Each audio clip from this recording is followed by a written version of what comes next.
نہ کوئی غم کرو نہ خوف، خوشیاں مناؤ جنت کی جس کا تم سے وعدہ کیا گیا تھا۔ اللہ کی ربوبیت پر اطمینان جب انسان کو ہو جاتا، میرا رب اللہ ہے، ربی اللہ، انسان کے لیے نہ کوئی کھٹکا، نہ کوئی خطرہ، نہ کوئی خوف، نہ کوئی حزن۔ جو کچھ ہو رہا ہے کس کے اذن سے ہو رہا ہے؟ اللہ کے اذن سے۔ اللہ کے اذن کے بغیر پتا تک نہیں ہلتا۔ یہ کوئی اندھا بہرا مادہ نہیں ہے جس سے مجھے کوئی خوف ہو۔ اندھا بھینسا چلا رہا ہو اس سے تو ڈرنے کا ہر انسان کو ڈرنا چاہیے، نہ معلوم کس کو ٹکر مار دے، لیکن نہیں، اس کائنات کو چلانے والا ایک سمیع و بصیر خدا ہے۔ وہ جو میرا دوست ہے، میرا ولی ہے، اللہ ولی الذین آمنوا یخرجہم من الظلمات الی النور، اللہ اہل ایمان کا ولی ہے، ساتھی ہے، پشت پناہ ہے، مددگار ہے، حمایتی ہے۔ بتائیے جسے یقین ہو جائے کہ اللہ میرا مددگار، اللہ میرا محافظ، اللہ میرا پشت پناہ، اللہ میرا حمایتی، اس کے لیے کوئی خوف ہوگا؟ اس سے کوئی ڈر ہوگا؟ میں مثال دیا کرتا ہوں ایک بہت سادہ، پنجاب کے دیہات کی۔ تو بڑا چودھری ہے اور کوئی غریب کسان ہے، اس غریب کسان کی کہ جانوروں کو ہر وقت اندیشہ ہوگا چوری کا، کوئی میری بھینس کھول کر نہ لے جائے، کوئی میرا بیل کھول کر نہ لے جائے۔ لیکن جس کے بارے میں یہ سب کو معلوم ہو کہ وہ جو بڑا چودھری ہے وہ اس کا دوست ہے، اس کی بچیا کو کوئی خوف ہوگا؟ اس کی بھینس پر کوئی ہاتھ ڈالے گا؟ اسے کوئی اندیشہ ہوگا؟ نہیں۔ کیوں؟ کہ وہ بڑا چودھری، بڑا اس کا یہاں کا سردار، جاگیردار، سب کو معلوم ہے وہ میرا دوست ہے، کوئی میرے خلاف اقدام نہیں کر سکتا۔ اس دنیا میں یہ چھوٹی سی بات اگر آپ کے دلی اطمینان اور سکون کا باعث بن سکتی ہے تو ذرا تصور کیجئے۔ میں لفظ تصور استعمال کروں گا صرف اس لیے کہ اس کا ہم جس کو کہتے ہیں ادراک اور شعور کر نہیں سکتے، اگر کے ساتھ کر سکتے۔ اگر یقین ہو کہ اللہ میرا مددگار اور یقین ہو کہ اللہ ہر آن میرے ساتھ ہے، پھر کوئی خوف؟ کس کا خوف؟ کوئی شے اللہ سے بالاتر ہے؟ کوئی قوت اس سے زیادہ طاقتور ہے؟ کوئی اس کے ارادے کو بدلنے والا ہے؟ کوئی اس کی مشیت کے آڑے آنے والا ہے؟ یہی بات ہے جو حضور نے فرمائی، یہ ایمان کا حاصل ہے لب لباب، کہ دیکھو اچھی طرح اس بات کو ذہن نشین کر لو، اگر تمام انسان مل کر تمہیں کوئی نقصان پہنچانا چاہے نہیں پہنچا سکتے مگر جو کچھ اللہ نے لکھ دیا ہو، اور تمام انسان مل کر تمہیں کوئی نفع پہنچانا چاہے نہیں پہنچا سکتے مگر وہ شے جو اللہ نے طے کر دی ہو۔ آپ پھر میں کہوں گا ذرا طاری کیجئے، اسے فرض کیجئے، اسے سوچئے، اگر اس حدیث پر ہمارا دل ٹھکا ہوا ہو تو کسی سے ڈر ہوگا؟ یہ مجھے نقصان نہ پہنچا دے، یہ میری رپورٹ خراب نہ کر دے، یہ میری انکریمنٹ نہ رکوا دے، یہ میرا یہ نہ بگاڑ دے، یہ میرے یہ نقصان نہ پہنچا دے۔ اس کا ڈر، اس کا ڈر، اس کا خوف، اس کی خوشامد، اس کے لیے جا کر طرح طرح سے اپنی عزت نفس کو ذلیل کروانا اس کے سامنے، یہ سب کچھ کیوں کرتا ہے انسان؟ جب سمجھتا ہے کہ اس کے ہاتھ میں میرا کوئی نفع ہے، اس کے ہاتھ میں میرے لیے کوئی ضرر ہے، یہ مجھے کوئی گزن پہنچا سکتا ہے، یہ مجھے کوئی نقصان پہنچا سکتا ہے، یہ میرا کوئی کام بنا سکتا ہے، یہ میری کوئی ضرورت پوری کر سکتا ہے، اسی کا نام شرک ہے۔ جہاں آپ نے یہ سمجھا کہ غیر اللہ کے اندر کوئی طاقت موجود ہے وہی شرک ہے۔ بتوں سے تجھ کو امیدیں، خدا سے نو امیدی، مجھے بتا تو صحیح اور کافری کیا ہے؟ شرک تو یہ ہے۔ جس پر بھی تمہیں یہ خیال ہے کلمہ ہے، یہ کلمہ سوم، لا حول ولا قوت الا باللہ، ذرا اس پر دل کو کبھی اگر آپ تصور کریں، پھر فرض کریں، دل ٹھک جائے اس پر، کوئی طاقت نہیں۔ یہی بات تھی جو شیخ عبد القادر جیلانی رحمۃ اللہ علیہ نے اپنی وصیت میں اپنے بچے سے کہی۔ 11ویں دینے والے ہیں لیکن حضرت شیخ عبد القادر جیلانی کی وصیت اور تعلیمات کو کتنے لوگ ہیں کہ جانتے ہو؟ یہ جن مقامات تک پہنچے ہیں وہ کس چیز کی بدولت پہنچے؟ انہوں نے جو پیغام دیا وہ کیا تھا؟ اے میرے بچے، جس طریقے سے قرآن مجید میں حضرت لقمان کی نصیحتیں جو ہے نقل کر دی گئی ہیں، میں یہ عرض کروں گا بالفرض اگر قرآن حضرت عبد القادر جیلانی کے بعد نازل ہوا ہوتا تو شیخ عبد القادر کی یہ نصیحتیں بھی قرآن میں درج ہوتی۔ اتنی اونچی نصیحتیں ہیں. اے میرے بچے اس حقیقت کو ذہن نشین کر لے, لا فاعل فی الحقیقت ولا مؤثر الا اللہ. اس کائنات میں نہ کوئی فاعل حقیقی ہے نہ مؤثر حقیقی ہے سوائے اللہ کے. کسی شے میں کوئی تاثیر نہیں اگر اللہ نہ چاہے. آگ جلا نہیں سکتی اگر اللہ نہ چاہے. پانی ڈبو نہیں سکتا اگر اللہ نہ چاہے. زہر ہلاک نہیں کر سکتا اگر اللہ نہ چاہے. کوئی چیز فائدہ نہیں پہنچا سکتی اگر اللہ نہ چاہے. تو در در پہ کیوں سر جھکاتے ہو؟ در در پر کیوں جبیں سائی کرتے ہو؟ سب کے سامنے کیوں ہاتھ پھیلاتے ہو؟ ایک اللہ سے مانگو, ایک اللہ کے سامنے زمین پر اپنی جبین رکھو. لا فاعل فی الحقیقت ولا مؤثر الا اللہ. نظر آتا ہے ہمیں کہ پانی پیاس بجھا دیتا ہے. پیاس بجھانے کی صلاحیت پانی میں نہیں ہے, اللہ کے اذن سے. کھانا بھوک مٹا دیتا ہے. بھوک مٹانے کی صلاحیت کھانے میں نہیں ہے, اذن رب میں ہے. دیکھیے یہی یقین تھا. حضرت موسیٰ علیہ السلام کا واقعہ یاد کیجئے. سامنے سمندر آ گیا ہے, قوم دیکھتی ہے پیچھے کہ گرد و غبار کا طوفان ہے. معلوم ہوا کہ فرعون اپنے لشکر سمیت آ گیا ہے. لشکر جب چلتا تھا تیز رفتاری کے ساتھ تو گرد و غبار کا جو طوفان اٹھتا تھا اس کا تصور کیجیے. اور لمحہ بلمحہ وہ قریب آ رہا ہے.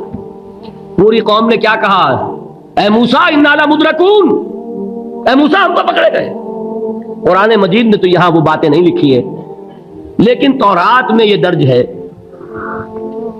کہ بنی اسرائیل جھگڑنے لگے, دست و گریبان ہو گئے موسیٰ کے ساتھ.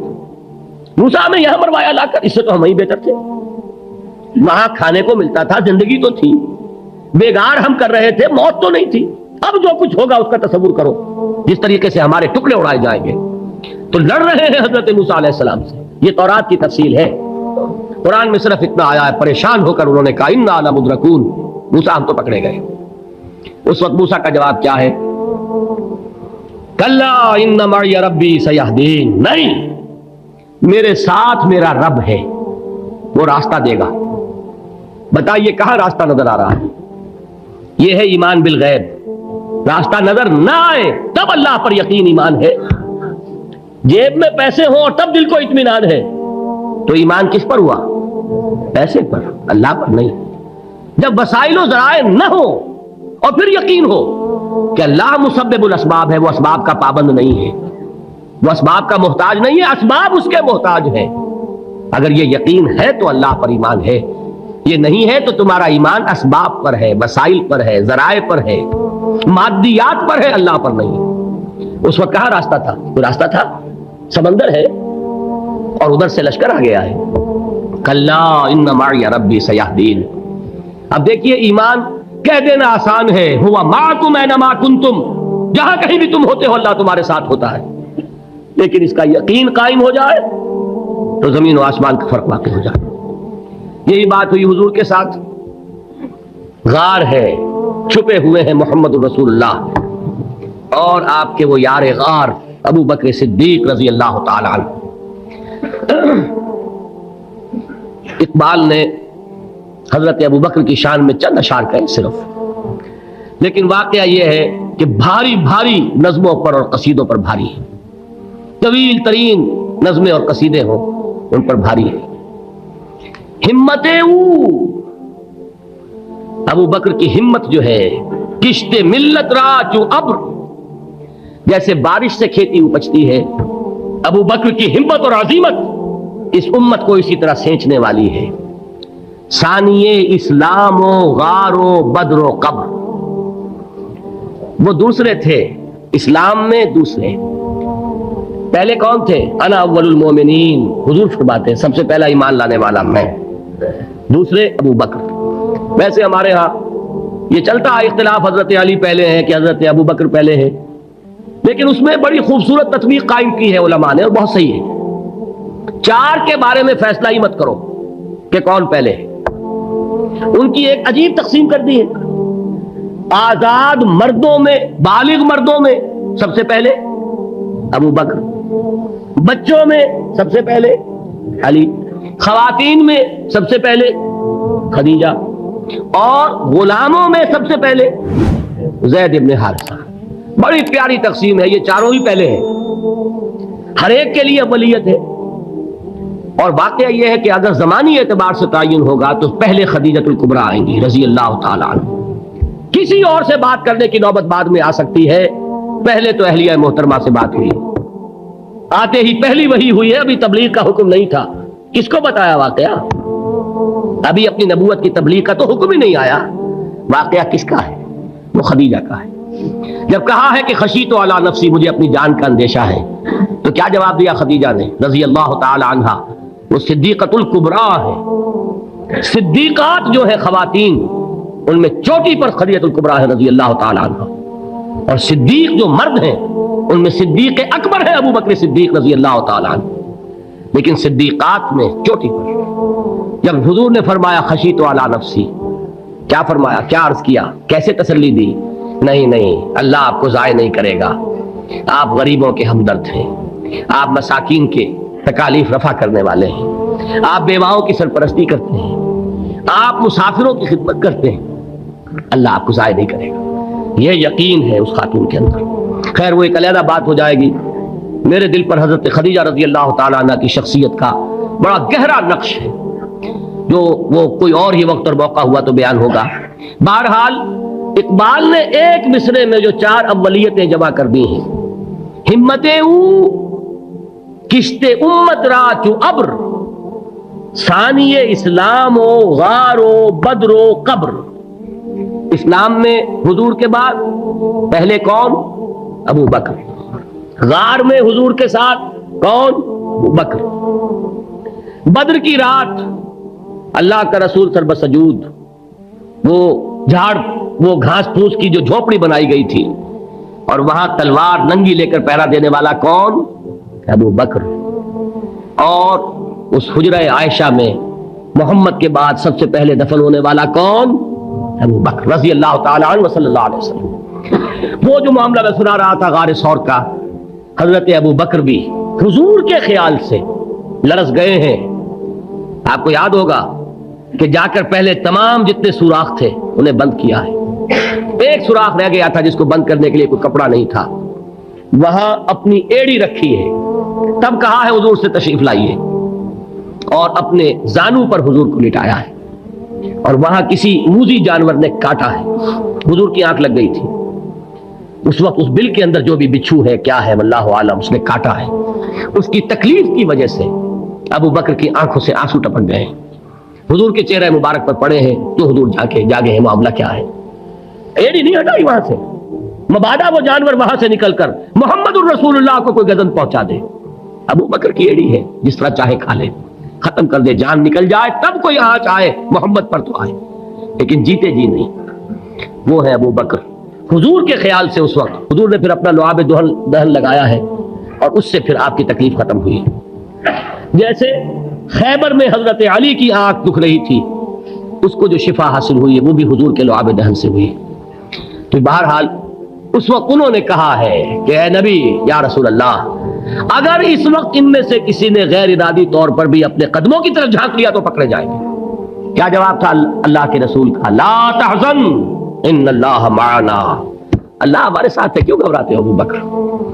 یہ ہے ایمان باللہ، میرا مالک اللہ، میرا رازق اللہ، میرا محافظ اللہ، میرا مددگار اللہ، میرا پشت پناہ اللہ، میرا دوست اللہ۔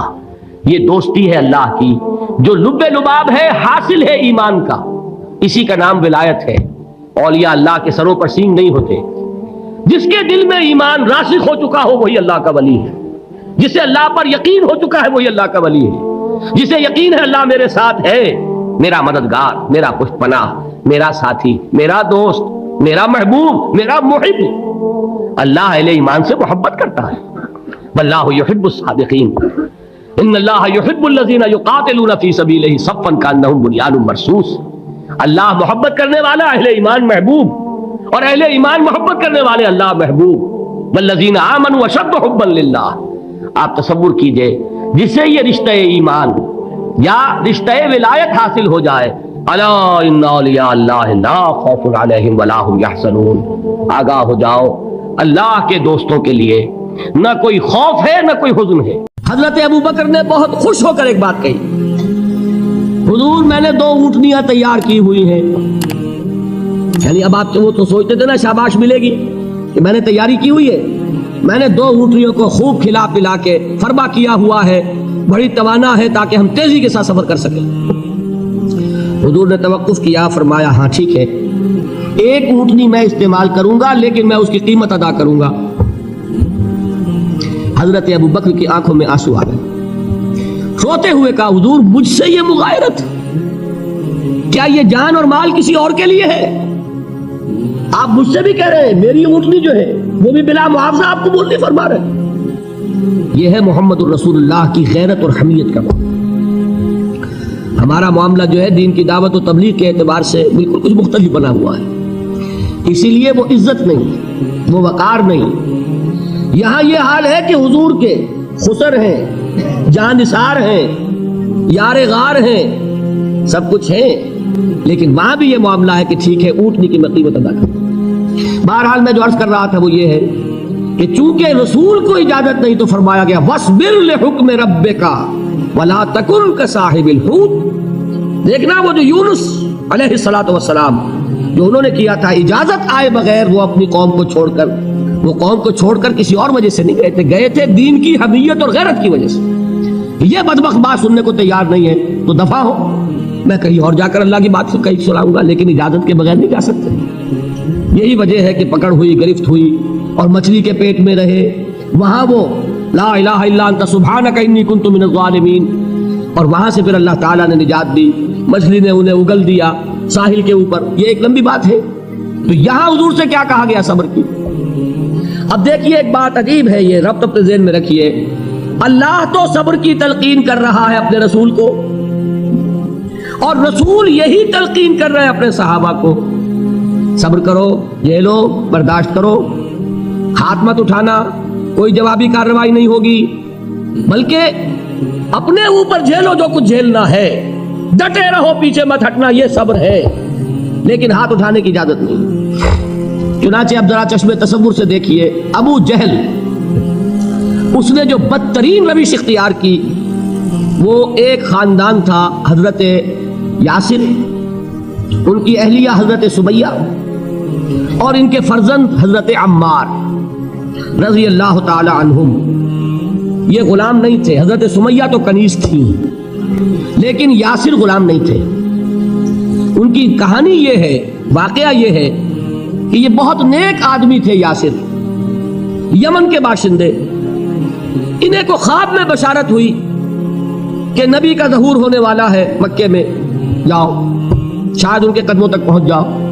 جیسے حضرت سلمان فارسی کی بات میں نے آپ کو بتائی، وہ تو خواب کی بشارت نہیں تھی، وہ ان کے غور و فکر کا معاملہ تھا. انہوں نے وہ جو آگ کی پوجا پاٹ ہے اس کو چھوڑا اور سفر کیا، اور پھر انہیں خبر دی ایک راہب نے کہ کھجوروں کی سرزمین میں آخری نبی کا ظہور ہونے والا ہے، جاؤ شاید قسمت یابری کرے. انہیں خواب آیا تھا.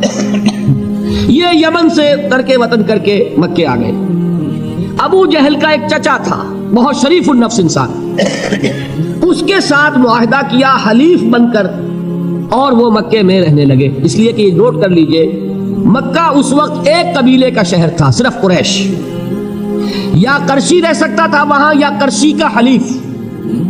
اگر کسی کے ساتھ اس کی، جیسے آپ کو معلوم ہے یہاں کاروبار وغیرہ کرنے میں سعودی عرب میں شراکت جو ہے وہ کسی لوکل سعودی کے ساتھ ہوگی تو آپ کر سکتے، وہ کفیل ہے، ورنہ آپ کچھ نہیں کر سکتے.